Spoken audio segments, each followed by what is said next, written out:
로마서 오늘 8장 1절부터 17절 말씀을 가지고 성령님의 사역이라는 제목으로 말씀을 드리겠습니다. 지난번 말씀인 7장 7절에서 25절은 바울은 죄가 율법의 틈을 타서 우리를 죽음으로 인도하는 것을 발견했다라고 했습니다.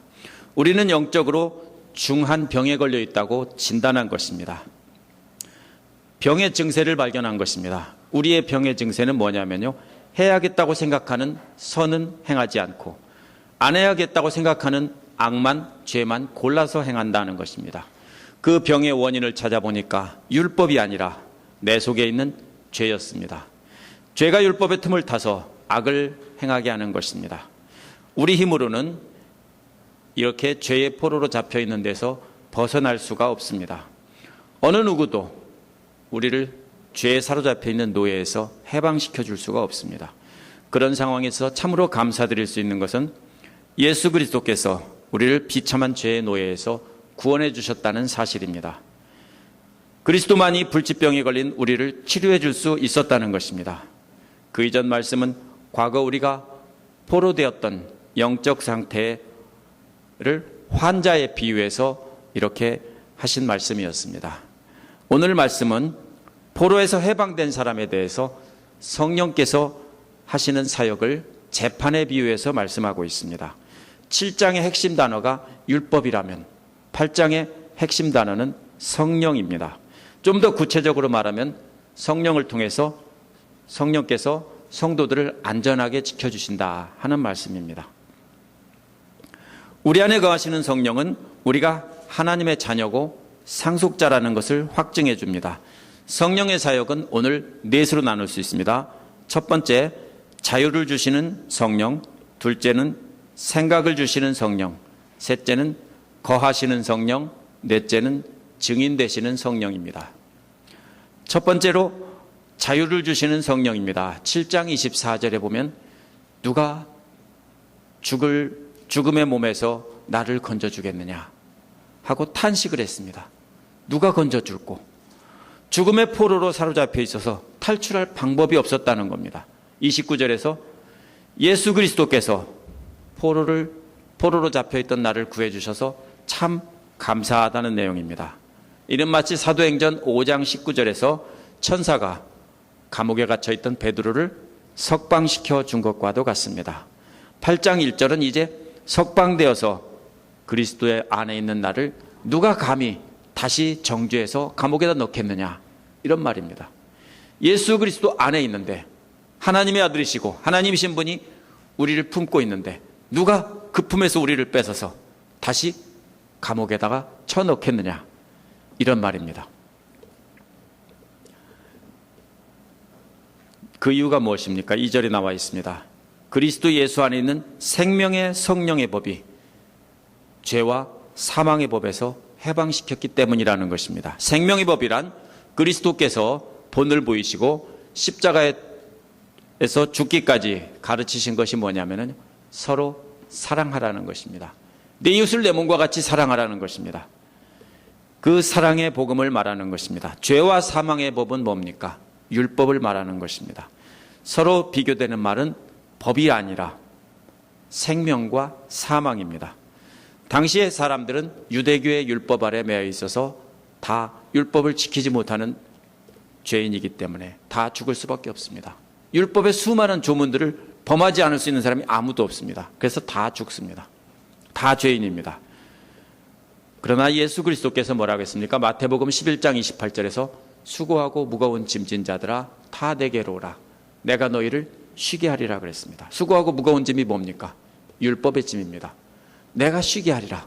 내 멍에는 쉽고 가벼우니, 이런 말이 뭡니까? 예수 그리스도의 법은 사랑하라는 법입니다. 하나님을 사랑하고 이웃을 사랑하면 모든 계명이 완성된다는 것입니다. 바로 그 생명의 성령의 법이 바로 예수 그리스도께서 가르치신 그 사랑의 법을 말하는 것입니다. 또 다른 이유가 3절에 나옵니다. 율법이 못하는 것을 하나님이 하셨다는 겁니다. 율법이 왜 못했습니까? 육신으로 말미암아 율법이 미약해졌다고 했는데, 육신이 뭐냐면요, 육신이라는 것은 바로 우리 죄된 속성을 말합니다. 사람들이 악하기 때문에 율법이 약해졌다는 겁니다. 오늘날 법은 어떻습니까? 법을 아무리 잘 만들어도 머리가 비상한 사람들이 법에 구멍을 만들어서 법을 무효로 만듭니다. 이렇게 해서 법이 점점 미약해지는 겁니다. 율법도 마찬가지입니다. 율법 자체가 잘못된 게 아니라 율법은 선한 것인데 사람들이 자꾸 악하기 때문에 율법의 틈을 타서 자꾸 어깁니다. 그래서 율법이 힘이 없어졌습니다. 율법은 우리를 구하지 못합니다. 율법 자체가 문제가 아니라 지금 뭐가 문제입니까? 인간의 악한 모습이 문제입니다. 그런데 율법이 못하는 것을 누가 해결했습니까? 하나님께서 해결하셨다는 겁니다. 어떻게 해결하셨습니까? 죄를 없애시려고 죄된 육신의 모습을 지닌 예수 그리스도를 보내셔서 해결했다는 겁니다. 죄를 없애시려고라는 말은요, 원어에서 보면은 예수님 당시에 있었던 70인역 성서라는 게 있어요. 왜냐하면은 마치 오늘날 미국에 있는 그 한국 사람들에게 영어 성경을 주듯이 옛날 그리스 로마 세계에 살던 사람들에게는 성경이 있었지만 히브리어로 쓰여져 있었는데 읽을 줄을 몰라요, 대부분이. 그래서 뭡니까? 70명이 모여서 그리스어로 번역한 거예요. 그것이 예수님 당시에 이미 존재해 있었어요. 근데 그 성경에 보면은 이것이 속죄제물이라는 말을 바로 죄를 없이 하려고 이 말로 번역이 된 말입니다. 다시 말해서 죄를 없이 하려고라는 말은 예수님이 친히 속죄제물이 되셔서 예수님을 속죄제물로 삼으셔서 우리를 구원하셨다 이 말입니다. 이어서 4절에서는 첫 부분에 대한 결론을 내립니다. 그리스도께서 육신이 되시고 속죄제물이 되신 것은 뭡니까? 육신을 따라 살지 않고 성령을 따라 사는 우리가 율법의 요구를 이루게 하려는 것이다 이렇게 말하고 있습니다. 이 말은 거룩해지는 것을 말하는 겁니다. 거룩해지는 것이 그리스도의 성육신과 속죄제물의 궁극적인 목적이라는 것입니다. 따라서 육신을 따라 사는 것은 율법을 말합니다. 그러나 성령을 따라 사는 것은 그리스도의 사랑의 법을 따라 사는 것을 말합니다. 그래서 의롭다함을 받은 것에서 멈추면 안 됩니다. 우리는 예수 그리스도를 통해서 의롭다함을 받았습니다. 그러나 목적이 뭡니까? 거기서 멈추려고 아니라 거룩하게 되게 하려고 우리를 그렇게 삼으신 겁니다. 그러므로 날마다 사랑의 법을 실천하면서 날마다 거룩해지는 삶을 살아야 된다는 것입니다. 이것이 바로 생명의 성령의 법으로 우리를 해방시켜준 목적입니다. 하나님이 왜 그렇게 하셨을까요? 월터 첸트리라는 사람이 그의 책에서 The God's Righteousness Kingdom이라는 책에서 이렇게 말합니다. 하나님의 중심의지가 인간들이 행복해지는 것에 있는 것처럼 만약에 설교자들이 설교한다면 군중들이 밀치고 밟히면서 떼거리로 예수께 몰려들 것이다 라고 말하고 있습니다. 맞죠? 떼거리로 수많은 사람들이 밟힐 정도로 모여드는 교회는 뭡니까? 다 뭘 말하고 있습니까? 하나님의 뜻이 여러분들에게 복 주기 위한 것이다. 그렇게 말하면 떼거리로 몰려듭니다. 근데 뭡니까? 하나님의 목적이 그게 아니라는 겁니다. 사람이 거룩해지지 않는다면 하나님은 그들이 영원히 비참하고 저주받은 상태로 있게 할 것이다 라고 했습니다. 첸트리의 말을 요약해보면 뭐냐면요, 그 책을 요약해보면 하나님의 중심의지는 우리의 행복이 아니라 우리의 거룩이라는 겁니다. 사람들은 우리가 행복해지는 것이 하나님의 목적이라고 생각하는데 우리의 행복이 아닙니다. 우리의 거룩입니다. 우리가 거룩해지는 것이 하나님의 목적입니다. 이것이 성경 전체에 나타난 하나님의 뜻입니다. 하지만 완벽한 거룩을 요구하는 것이 아니라 점점 날마다 더 거룩해져 가기를 바라고 있는 것입니다.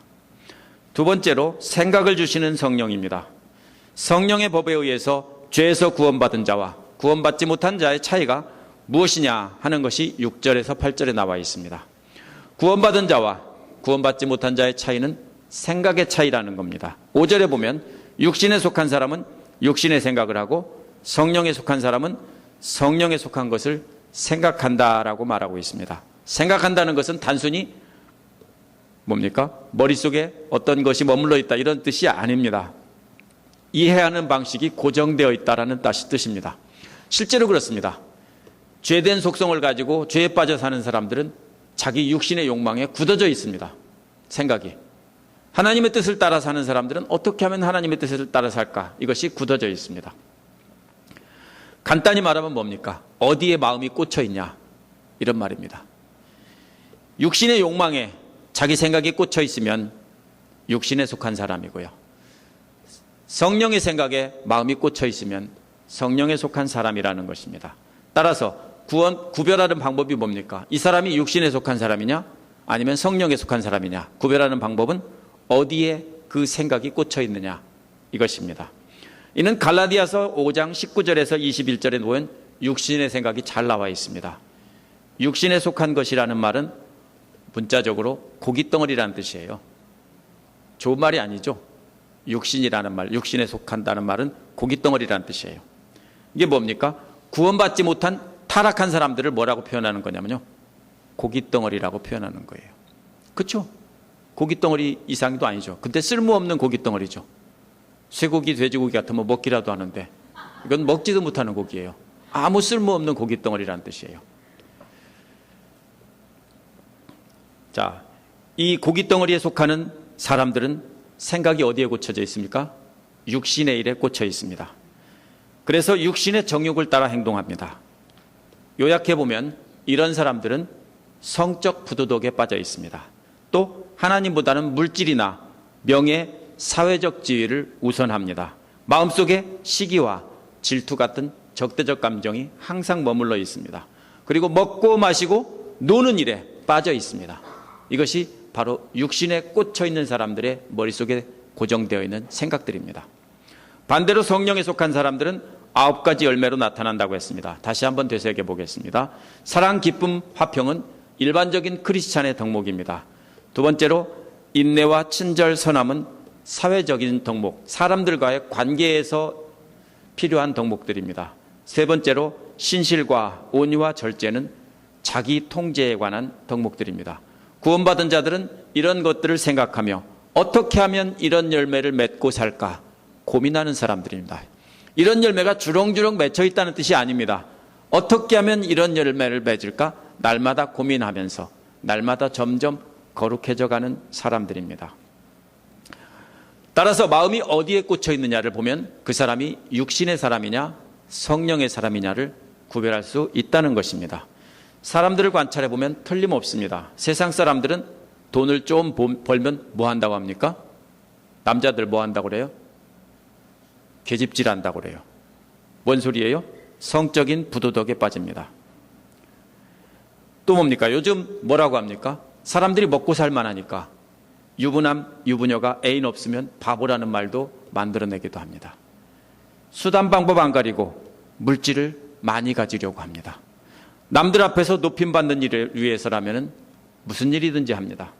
사촌이 땅을 살면 배가 아프다고 하는 것처럼 늘 시기와 질투심으로 가득 차 있습니다. 남이 조금만 잘하면 배가 아파요. 나보다 신앙생활 조금 잘해도 배가 아프고요. 항상 그래요.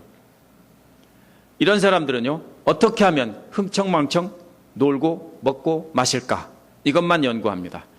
이런 사람들은 교회 밖에만 있는 것이 아니라 교회 밖에도 꽤 있습니다. 반대로 성령에 속한 사람들은 어떻게 하면 성령의 열매를 맺고 살까 고민합니다. 6절에서는 이처럼 고정된 생각의 결과를 말해줍니다. 육신의 생각에 꽂혀있는 사람의 마지막은 죽음이라는 것입니다.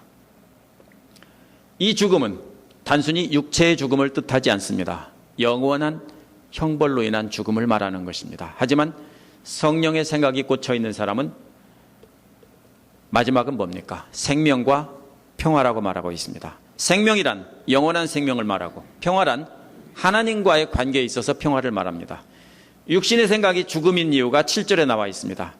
육신의 생각에 꽂혀 있는 사람들은 하나님과 원수가 된다는 것입니다. 이런 사람들은 하나님의 법에 복종하지도 않고 할 수도 없습니다. 8절에 이어서 이 사람들은 하나님을 기쁘시게 못한다고 했습니다. 언제 여러분이 자녀를 보고 기쁩니까? 자녀들이 어릴 때는 재롱을 부리면 기쁠 겁니다. 이웃집 아기가 재롱 부리면 기뻐요? 예쁘긴 하지만 다르죠. 컸을 때는 어떻습니까? 자녀들이 여러분에게 순종하고 사랑과 감사를 표시할 때, 자녀들이 잘 자라줄 때 기쁘죠. 근데 옆집 아이가 잘 자라고 공부도 잘하고 착하게 살아도 내 마음이 기쁘지는 않습니다. 아, 잘하는구나죠. 왜요? 자녀이면 기쁜 것이고 자녀가 아니면 기쁘지 않습니다. 그렇죠? 하나님을 기쁘시게 한다는 말은 자녀가 기쁘시게 못한다는 말은 자녀가 아니라는 뜻입니다. 자녀가 아니기 때문에 하나님을 기쁘시게 못합니다. 하나님의 자녀는 성령께서 하나님의 뜻에 순종할 생각을 주십니다. 어떻게 하면 하나님께 복종하고 어떻게 하면 하나님을 기쁘시게 할까 생각하는 것입니다. 그런데 그것은 여러분이 하는 것이 아니라 여러분의 마음속에 있는 성령께서 그렇게 인도하신다는 겁니다.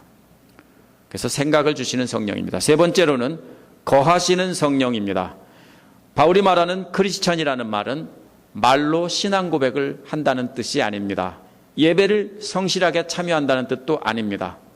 바울이 말하는 크리스천이라는 것은 성령께서 그 마음 안에 거하신다는 겁니다. 그리스도의 영이 그 안에 거하는 사람이 바로 뭐냐면은 크리스천이라는 것입니다. 성령이 거한다는 말은 크리스천의 핵심이기 때문에 지금까지 3인칭으로 말하다가 여기서는 2인칭으로 바꿔서 말합니다. 너희들이라고 당부를 하는 겁니다. 9절에 보면 여러분은 육신 안에 있지 않고 성령 안에 있다는 것입니다. 그렇기 때문에 하나님의 영이 거한다는 것입니다. 만약 그리스도의 영이 없으면 하나님의 사람이 아니라는 것입니다. 궁금한 점은 여기서 나옵니다. 왜 하나님의 영이라고 하다가 바로 뒤에 있어 그리스도 영이라고 합니까? 다른 말입니까? 실수한 것입니까? 아닙니다. 초대교회 성도들에게 하나님의 영이라는 말은 그리스도의 영이라는 말로 분명하게 정의됐습니다. 막연한 하나님의 영이 아니라 자기들과 함께 밥도 먹고 함께 잠도 자고 함께 전도하고 또 뭡니까? 함께 5,000명도 먹이고 병자도 고치고 욕도 먹고 그랬던 예수님의 영이 바로 하나님의 영이고 그 영이 자기들과 함께 있다는 것을 분명히 알았습니다. 그래서 하나님의 영, 그 다음에 그리스도의 영이라고 하는 겁니다. 그리스도의 영이 있고 없고가 축복과 저주의 기준입니다. 예수님께서도 뭐라고 합니까?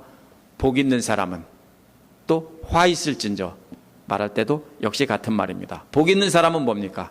하나님의 자녀란 뜻이고 화 있을진저 하면은 하나님의 자녀가 아닌 고깃덩어리란 뜻입니다.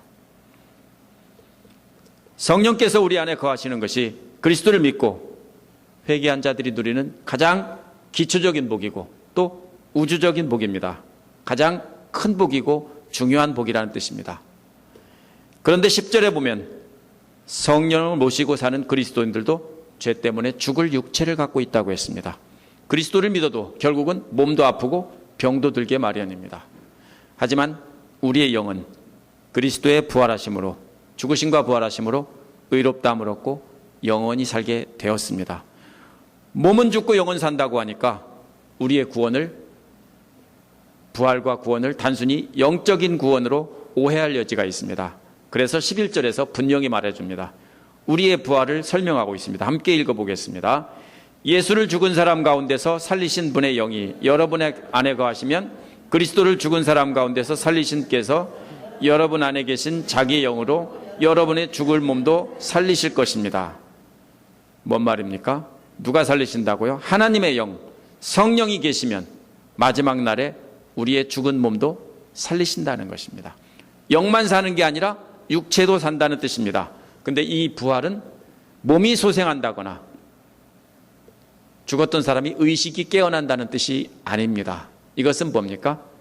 새로운 몸으로 변화된다는 말입니다. 트랜스포메이션입니다. 이러한 장차 우리의 부활은 예수 그리스도의 부활이라는 역사적인 사건에 근거를 둡니다. 바울 당시의 크리스찬들은 그리스도의 부활을 직접 목격한 사람들이 많이 있었습니다. 그렇기 때문에 그리스도가 부활했다는 것은 분명히 자신들이 목격한 사실이기 때문에 우리도 분명히 부활한다는 믿음을 갖고 있었습니다. 확신을 갖고 있었습니다.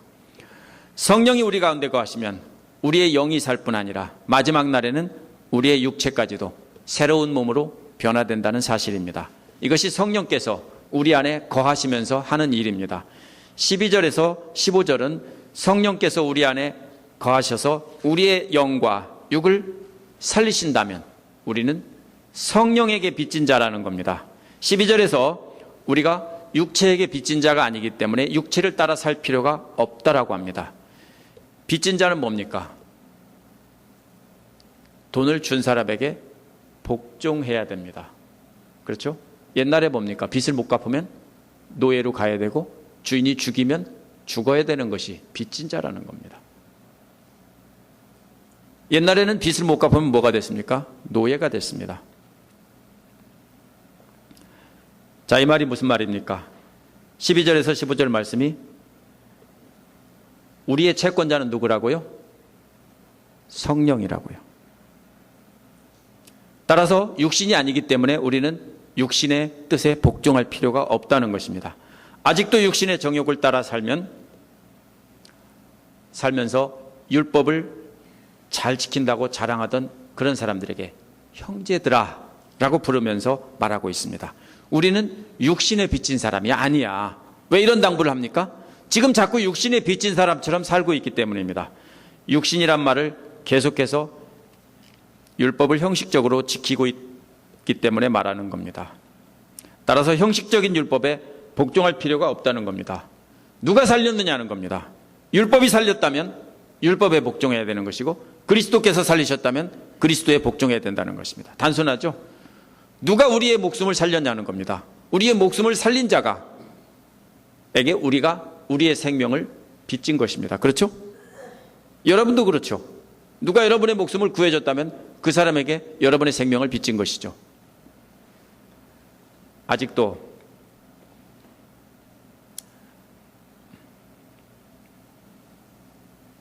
왜 그런지 13절에서 설명하고 있습니다. 13절에서 뭐라고 하고 있냐면요. 율법을 따라 살면 결국 죽게 된다는 것입니다. 아무리 율법을 잘 지켜도 소용없다는 겁니다. 결국은 죽음입니다. 율법은 우리를 살릴 능력이 없기 때문에 율법이 우리의 뭡니까? 빚쟁이가 아니라는 것이 분명하다는 겁니다. 하지만 성령을 따라 육체 행실을 죽이면 살게 된다는 것입니다. 이 살게 된다는 것은 종말론적인 삶을 말합니다. 마지막 날에 우리가 부활한다는 뜻입니다. 변화된다는 것입니다.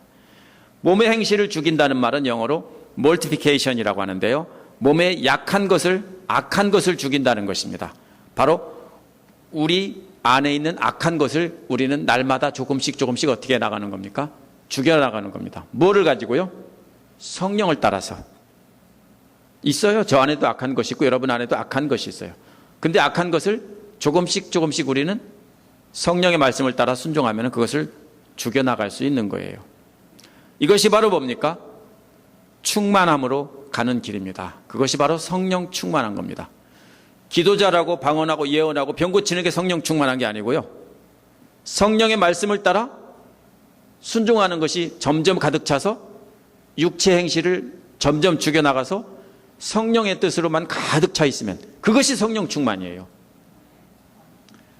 율법은 우리를 살리지 못합니다. 하나님의 영의 인도함을 받는 사람들은 영원한 생명을 얻을 뿐 아니라 하나님의 자녀가 된다라고 14절에 말하고 있습니다. 그 이유를 15절에서 또 말하고 있는데 우리는 종의 영을 받은 게 아니라 양자의 영을 받았다는 것입니다. 종은 누굽니까? 주인의 명령에 순종해야 되는 사람입니다. 종은 순종하지 않으면 매를 맞습니다. 아이들 회초리 맞든 매를 맞는 게 아니에요. 종이 매를 맞는 것은 옛날의 종들은 죽도록 맞습니다. 우리는 뭡니까? 종은 왜 순종합니까? 맞을까봐 순종해요. 그렇죠? 밥 안 줄까봐 순종하고 혼날까봐 순종해요. 근데 우리는 자녀입니다. 왜 순종합니까? 아빠니까. 아버지니까 순종하죠. 어린아이들 뭡니까? 우리 아빠라고 어지간히 자랑하죠. 크면 자랑 안 해요. 그죠? 조그만 할 때는 우리 아빠야 그러고 그러죠. 우리 아빠가 최고인 줄 알아요. 그러면서 아빠의 말에 순종을 해요. 왜요? 아빠기 때문에. 우리가 하나님의 영을 모시고 살면 우리는 하나님의 자녀가 된다는 것입니다. 그 영을 모셨기 때문에 우리는 아빠, 아버지라고 부른다는 말입니다. 원래 기록된 아람어에서도 아바 이렇게 말해요. 참 신기하죠? 전 세계 말이 공통이에요. 그죠? 아빠, 아바 비슷하죠? 아기들이 아빠를 부르는 소리입니다. 아빠, father 두 말이 합쳐진 말입니다. 아빠, 아버지라고 부른다는 말은 어떤 이들은 16절에 붙여서 해석해야 된다고 해요. 만약 이 말이 15절 끝에 붙이면 성령이 우리 안에 계시기 때문에 우리가 아빠, 아버지라고 부른다는 뜻입니다. 만약 16절에다 붙여놓는다면 우리가 아빠, 아버지라고 부르기 때문에 성령께서 자녀라고 증명해 주신다는 뜻입니다. 이건 쉬운 문제가 아니에요. 이거 가지고 성경학자들이 수도 없이 싸우고 있어요. 자, 어떻게 생각하십니까? 여러분이 성령께서 계시기 때문에 아빠, 아버지라고 부르는 겁니까? 아니면 여러분들이 아빠, 아버지라고 부르기 때문에 뭡니까? 부르기 때문에 하나님의 자녀임을 성령께서 증명해 주는 겁니까? 뭡니까? 여러분이 아빠라고 부르기 때문입니까? 그러면 이웃집 아저씨 보고 아빠 부르라고 하면 아빠가 되는 거예요? 아니죠.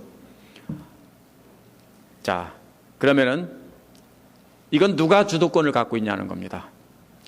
15절 끝에 붙인다면은 성령께서 주도권을 갖고 있고 우리는 성령께서 우리 안에 임하셨으니 우리는 아빠라고 부른다는 뜻입니다. 16절에 붙인다면은 성도들이 주도권을 갖고 있다는 뜻입니다. 구원에. 감리교나 이런 쪽에서는 두 번째 해석을 따릅니다. 인간들이 하나님 앞에 나가서 하나님을 부르기 때문에 하나님께서 구원해 주신다는 것이고요. 장로교회 쪽에서는 첫 번째 해석을 따릅니다. 하나님께서 우리와 함께 하셨기 때문에 우리가 아빠라고 부른다는 것입니다. 대부분 고대 사본들은 어떻게 되어 있냐면요. 고대 사본들은 제가 수백 개를 다 뒤져봤습니다. 왜냐하면 제 논문 속에 이게 들었기 때문에 옛날 2세기 사본부터 다 뒤져봤습니다. 다 뒤져봤는데 대부분은 다 어떻게 되어 있습니까? 15절에다 붙여놨습니다. 16절 쪽에 붙여놓은 사본은 아직까지 한 개도 발견 못했습니다. 영어 성경은 어떨까요? 1950년대 이전에는 100% 다 15절 끝에다 붙여놨는데 1950년대부터 RSV가 16절에다 붙이기 시작했고요. NIV나 NRSV도 16절에 붙이기 시작했습니다. 무슨 말이냐면요. 우리가 가진 세번역도 뭡니까? 16절에 붙인 거예요. 15절에 붙여놔있지만 실제로 뭐라고 했습니까? 16절에 붙여놓은 것입니다. 거기 보면 압니다. 왜냐하면 16절에 바로 그때에 이렇게 말했기 때문에 우리가 가진 세번역도 16절에다 붙여놨어요. 이게 뭡니까? 최근에 학자들이 16절에 붙이기 시작했어요. 어떤 사람들입니까? 구원의 주도권은 인간이 갖고 있다는 거예요. 이 사람들의 생각은. 우리 인간이 중요하고 인간이 주도권을 갖고 하나님께 나아갈 때 하나님께서 우리를 구원해 주신다고 생각하는 생각을 갖고 있는 사람들이 번역할 때 그렇게 번역한 거예요. 아니, 점만 찍으면 돼요. 번역이 아니라 똑같이 번역해도 점을 앞에다 찍으면 이렇게 되고 뒤다 찍으면 이렇게 되는 거예요. 그래서 이 점 찍는 거 가지고서 많이 싸웠습니다. 그러나 초대교회 때부터 분명히 오늘날까지 대부분은 성령께서 주도권을 갖고 있고 성령께서 우리 안에 임재하시기 때문에 우리가 하나님을 아빠라고 부를 수 있다라는 것입니다. 하나님이 우리 안에 계시기 때문에 아빠라고 부르는 것이지 우리가 아빠라고 부르기 때문에 아빠가 되는 것은 절대로 아닙니다. 네 번째로 증인 되시는 성령입니다. 이렇게 우리가 아빠라고 부르게 하는 성령께서 16절에 보면 우리 안에 거하시는 영이 우리와 함께 하나님의 자녀라는 것을 증명해 준다는 겁니다. 우리가 하나님의 자녀라고 증언합니다. 내가 아들이에요. 친자 확인 소송이라도 해서라도 아들이라고 주장을 하는데 누가 옆에서 증명해 줍니까? 우리 안에 계신 성령께서 하나님 앞에서 예 맞아요 라고 해준다는 겁니다. 여러분도 마찬가지입니다. 여러분 안에 성령이 계시면 여러분이 하나님을 아빠라고 부를 때 성령께서도 하나님께 맞아요. 예. 이렇게 해주신다는 겁니다. 그래서 성령이 뭡니까? 하나님 앞에서 증인이 되주신다는 겁니다. 여러분은 어떻게 아빠라는 걸 증명하겠습니까? 아빠라고 살지 않았다면 낳은 엄마가 가서 맞아, 이거 당신 아들 맞아 하면은 아빠겠죠? 그렇죠? 이것처럼 성령께서 우리 안에 계셔서 그분이 얘가 당신의 자녀가 맞습니다 라고 옆에서 증언해 준다는 사실이에요. 근데 중요한 것은 그 다음에 나옵니다. 자녀라면, 우리가 만약에 자녀라면 뭡니까? 상속자입니다. 미국에서는 어떻게 되는지 모르겠지만, 자, 우리가 하나님의 상속자라는 겁니다. 미국에서는 어떻게 되는지 모르지만 한국에서는 자동으로 상속이 됩니다. 재산이요. 부모가 죽으면 자동으로 상속이 돼요. 자, 그런데 자녀이면 뭡니까? 상속자이고, 우리가 상속자라면 그리스도와 공동 상속자라는 거예요. 그리스도께서 상속자인데 우리도 공동 상속자라는 거예요. 유업을 물려받을 자라는 거예요. 공동 상속자를 강조하는 이유가 원어에서는 17절 맨 끝에 나옵니다. 근데 새 번역은 조금 마음에 안 들게도 이렇게 해놨습니다. 고난을 함께 받으면 공동 상속자다, 이렇게 번역해놨어요. 잘 보세요. 어떻게 됩니까? 고난을 함께 받으면 공동 상속자라고 되어 있어요. 역시 인간이 주도권을 가진 것처럼 해석이 되었습니다. 하지만 제 생각은 다릅니다. 17절을 원어 순서대로 제가 직역해봤습니다. 이렇게 됩니다. 그리고 만약 우리가 하나님의 자녀이고 상속자, 특히 하나님의 상속자요 그리스도와 공동 상속자라면 우리는 고난도 함께 받아야 한다. 영광을 함께 받기 위해서, 이렇게 되어 있습니다. 맨 끝에 붙어 있습니다. 고난도 함께 받아야 된다. 우리가 공동 상속자라면 당연히 고난도 받아야 된다. 왜? 영광도 받아야 되니까. 17절에 대해서는 개역 성경이 옳다고 봅니다. 대부분의 성경 번역자들은 자신의 신학적인 관점에서 번역을 하기 때문에 원어를 봐야 됩니다. 근데 원어를 대부분 성도들은 볼 수 없기 때문에 비교를 해봐야 됩니다. 어떤 때는 개역이 옳게 번역했을 때가 있고, 어떤 때는 새 번역이 옳게 번역되어 있을 때가 있고, 막 섞여 있습니다. 하지만 전반적으로는 새 번역이 알기 쉽게 번역되어 있기 때문에 사용하는 것이지, 새 번역이 100% 옳다는 뜻은 아닙니다. 성경이 흠이 없다라는 말은 원어 성경, 원래 기록된 말씀이 흠이 없다는 것이지, 사람들이 번역할 말씀이 흠이 없다는 뜻은 아닙니다. 흠이 없다면 번역은 하나만 있으면 됩니다. 영어 번역 몇 개나 됩니까, 여러분? 알고 있는 게 몇 개나 돼요? 수십 개가 돼요. 시중에 나와 있는 영어 번역 성경이 수십 개가 돼요. 다 달라요, 조금씩. 왜 그렇게 봅니까? 서로 마음에 안 들기 때문에 자기가 새로 번역하는 거예요. 근데 그것도 마음에 안 들어요. 전번에 김한 집사님이 그래요. 내가 자꾸 이런 얘기를 하니까. 그럼 목사님이 번역하시죠. 예, 할 수 있습니다. 그런데 문제는 뭐예요? 내가 번역해 놓으면 흠이 어떻게 생깁니까? 더 많이 생겨요. 왜냐하면 내가 가진 이해하는 방식으로 자꾸 뭡니까? 해석을 하기 때문에 그렇습니다. 방법이 없어요. 그럼 뭡니까? 성경책을 같이 놓고 보세요. 개역 성경이 옳다, 새 번역이 옳다 따질 수 없어요. 다 불완전하게 사람들이 번역한 거예요. 그럼 뭐예요? 같이 맞춰놓고 비교하면서. 그래서 목사가 필요해요. 목사는 원어를 보고 볼 줄 아니까 원어를 보고 정확히 해석을 해서 전달을 하는 겁니다. 그게 없다면 목사가 필요 없습니다. 17절의 핵심 단어는 뭡니까? 고난도 함께 받아야 된다는 것입니다. 자, 17절의 핵심 단어는 고난도 함께 받아야 된다는 건데, 공동상속자라면, 자, 뭡니까?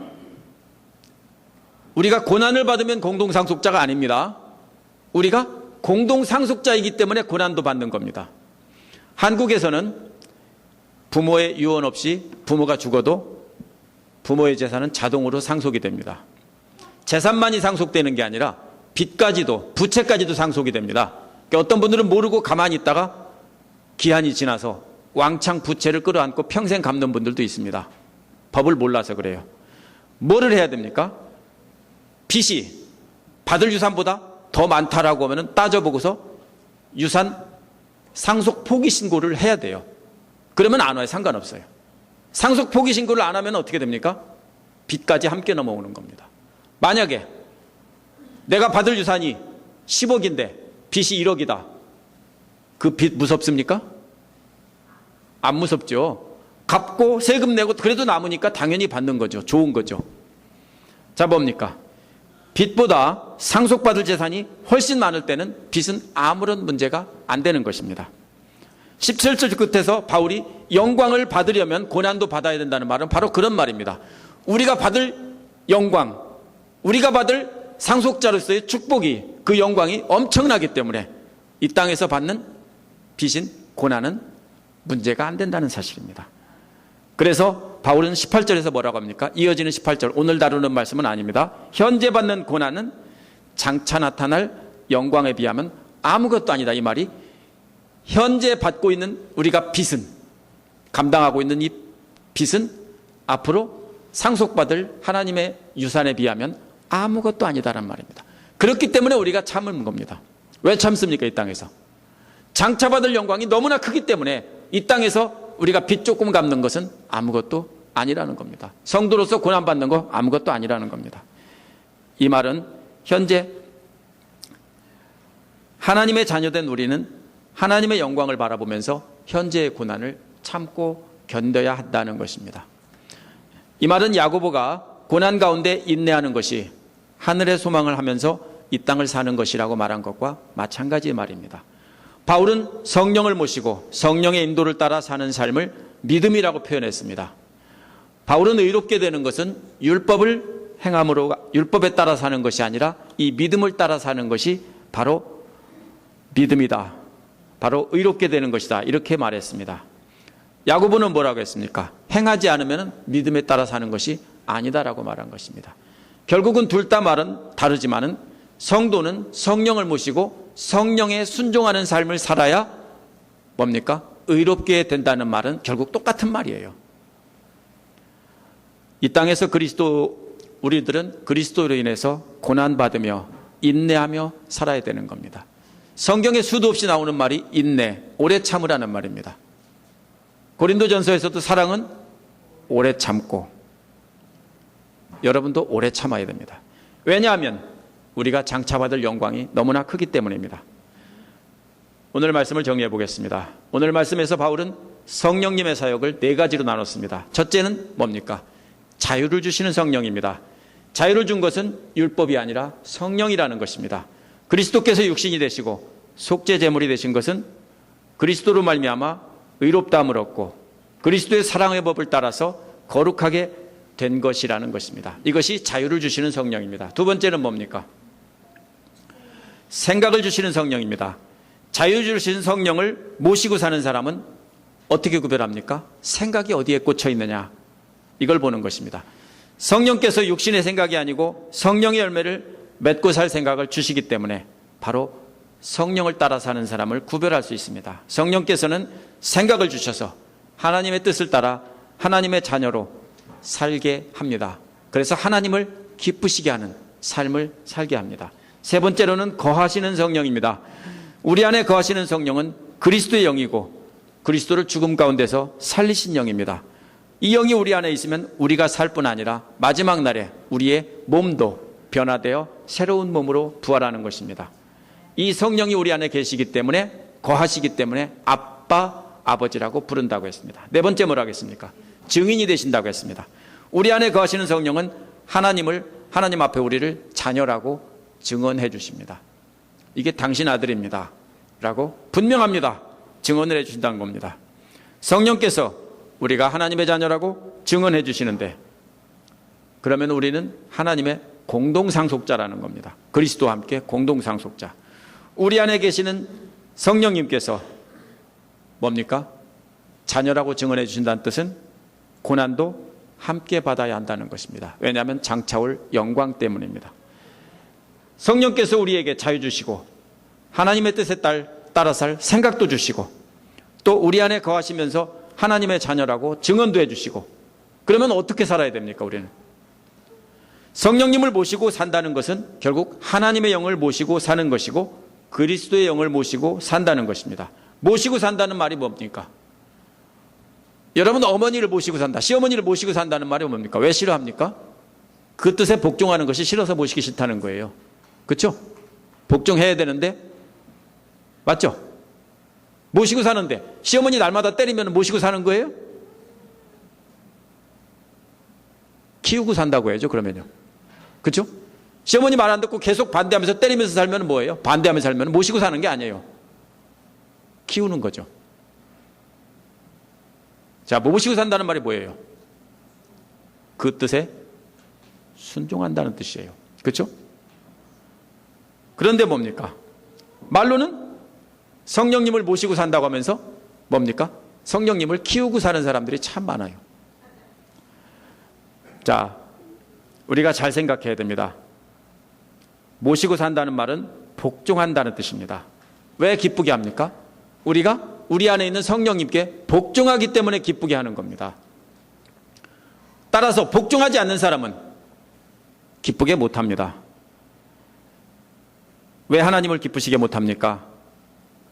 그리스도의 영이 없는 사람은 왜 하나님을 기쁘게 못합니까? 죽었기 때문이에요. 마치 교통사고로 죽은 아기의 장례식 때 어떤 목사님이 그런 이제 1살 된 아기가 교통사고로 죽었어요. 엄마가 그 아이를 장례식 앞에 이렇게 놓은 관을 안고서 울고 있는데 뭐라고 합니까? 아기에게 말하듯이 얼르면서 이야기하면서 눈물을 흘리면서 이야기를 해요. 근데 아이는 어때요? 반응이 없어요. 왜요? 죽었기 때문에요. 우리가 성령님을 모시고 살지 않으면 하나님이 우리를 보실 때 죽은 아기와 똑같아요. 영이 없어서, 하나님의 영이 없기 때문에 우리가 하나님과 교통할 수 없어요. 죽은 아기와 똑같아요. 응답할 수 없습니다. 하나님께서 부르셔도 응답하지 않습니다. 하나님께서 우리에게 감동을 주셔도 움직이지 않습니다. 죽었기 때문에. 어떻게 우리 안에 이렇게 귀한 사역을 하시는 성령님을 기쁘게 하는 삶을 살 수 있습니까? 제가 답을 다 드릴 수 없습니다. 여러분이 생각해 보시기 바랍니다. 로마서 12장 1절에도 뭐라고 했습니까? 하나님 기뻐하시는 거룩한 산 제사로 드리라고 했습니다. 제사로 드리면 뭡니까? 내 뜻이 죽어야 되는 거예요. 그렇죠? 짐승을 잡아서 드릴 때 어떻게 드려요? 죽여서 드려요. 우리가 산 제사가 되라는 말은 무슨 뜻이에요? 내 육신의 생각은 죽여가지고 하나님 앞에 바치라는 뜻이에요. 12장 2절에 답이 나와 있습니다. 너희는 이 세대를 본받지 말고 오직 마음을 새롭게 함으로 변화를 받아 하나님의 선하시고 기뻐하시고 온전하신 뜻이 무엇인지 분별하도록 하라. 뭐라고 했습니까? 성령님을 모시고 사는 사람들은 어떻게 하나님을 기쁘게 해드립니까? 세상 사람들을 본받지 말라는 겁니다. 세상 사람들이 어떻게 하는데요? 돈 많으면 간음하고 도둑질하고 수단방법 안 가리고 돈 벌고 뭡니까? 나쁜 짓 하고 시기하고 질투하고 싸우고 남 비방하고 이것이 세상 사람들이 하는 거예요. 근데 성도가 똑같이 하면 뭡니까? 안 된다는 거죠. 본받지 말라는 거예요. 대신에 어떻게 합니까? 마음을 새롭게 함으로 변화를 받으라고 했습니다. 세상 사람들과는 다른 삶을 살라는 것입니다. 이것이 하나님을 기쁘시게 하는 삶입니다. 뭐가 달라졌습니까, 여러분? 예수 믿기 전과 뭐가 달라졌습니까? 아, 나 전보다 그래도 많이 달라졌어. 세상 사람들과 뭐가 달라졌습니까? 한번 생각해 보시기 바랍니다. 우리가 변화받은 목적, 성령을 모시고 살면서 변화받은 목적이 뭐냐면요, 분별하는 지혜를 갖는 거예요. 어떤 것이 옳은 일인지 분별할 줄 알아야 되는데 오줌인지 똥인지 구별하지 못하고 아무렇게나 어떤 것이 선한 일인지 악한 일인지 모르면서 뭡니까? 함부로 행동하는 사람들은 죽은 거예요. 어떻게 분별합니까? 내 육신을 따라, 육신의 생각을 따라 사는 것인가, 성령의 생각을 따라 사는 것인가, 항상 고민을 해야 돼요. 쉬운 일이 아니에요. 제가 어떤 분이 김동호 목사님이 쓴 글을 리트윗해 놓은 것을 봤습니다. 김동호 목사님이 영락교회 부목사로 있을 때 성경 공부를 하면은 창문을 뜯고 사람들이 들어왔답니다. 너무 많이 차가지고 창문을 뜯었대요. 34살에 숭동교회라는 교회로 담임 목사가 돼서 갔답니다. 젊은 나이에. 근데 그 교회가 300명이었다가 150명으로 쪼개진 교회랍니다. 어려운 교회. 그런 교회를 왜 가냐? 안 돼, 가지마 그랬을 때 속으로 그랬답니다. 내가 너냐? 나 창문 뜯은 목사야. 이렇게 생각했답니다. 가고 바로 뭐라고 생각했냐면요, 당장 300명 되게 해주세요라고 기도했답니다. 처음에는 그것이 하나님 뜻인 줄 알았대요. 근데 어느 날 기도하다가 뭐라고 생각합니까? 아니라는 생각이 들었대요. 그게 뭐예요? 내 생각이에요. 자기 생각이에요. 무슨 생각? 대단한 목사라는 소리 듣고 창문 뜯은 목사라는 소리를 증명받기 위해서 300명이라고 정한 거예요. 하나님께서 꼭 300명이어야 되냐? 이렇게 물으셨대요. 그래서 150명 가지고 사랑하며 알뜰살뜰 잘 하기로 생각했다. 이런 글을 썼습니다. 그러면서 뭐라고 썼냐면요. 야망인지 소명인지 구별하기가 어렵다고 했습니다. 지금도 어렵대요. 지금도 야망인지 소명인지, 소명이 뭡니까? 하나님께서 시키신 일이고 야망은 뭡니까? 내가 하고 싶은 일이에요. 어때요? 쉽습니까? 육신의 생각을 따라서 하는 건지 성령을 따라서 하는 건지 구별하기 쉽지 않습니다. 잘 생각해야 됩니다. 그래서 뭡니까? 변화를 받아서 분별하는 지혜를 가져야 된다고 말하는 겁니다. 하나님의 뜻이 무엇인지 분별하는 것이 대단히 어렵습니다. 저도 어떻겠습니까? 여기 오면 교회가 양쪽으로 부흥하고 수많은 사람이 늘어나서 교회가 꽉 차면 그러면 훌륭한 목사 소리 듣겠죠. 뭐가 목적입니까? 여러분의 야망입니까? 아니면 하나님의 소명입니까? 뭘 생각해야 됩니까? 내가 지금 하고 있는 일이 내 욕심이냐? 하나님의 시키신 거냐? 이것을 분별해야 됩니다. 어떻게 분별합니까? 성령님의 을 따라서 우리가 잘 생각하지 않으면 우리는 착각하기 쉽습니다. 그러므로 우리는 세상 사람들과는 달라야 합니다. 내가 하는 행동이 하나님을 기쁘게 해드리는 행동인지 아닌지 늘 고민해야 돼요. 여러분이 교회 와서 열심히 일은 하는데 그 일이 하나님 기뻐하시는 일인지 내가 욕심을 부려서 내 자랑하려고 하는 건지 잘 구별해야 돼요. 어떤 때는 어떻게 합니까? 하나님을 기쁘게 하기 위해서가 아니라 내가 잘한다 소리 들으려고 행동할 때가 많은 겁니다. 실수하지 마시기 바랍니다. 고민하면서 하시기 바랍니다. 뭐가 하나님을 기쁘시게 하는 것인가? 그것이 바로 거룩한 산 제사로 드리는 길입니다. 그것이 우리 안에 있는 성령님을 기쁘게 해드리는 길입니다. 기도하겠습니다.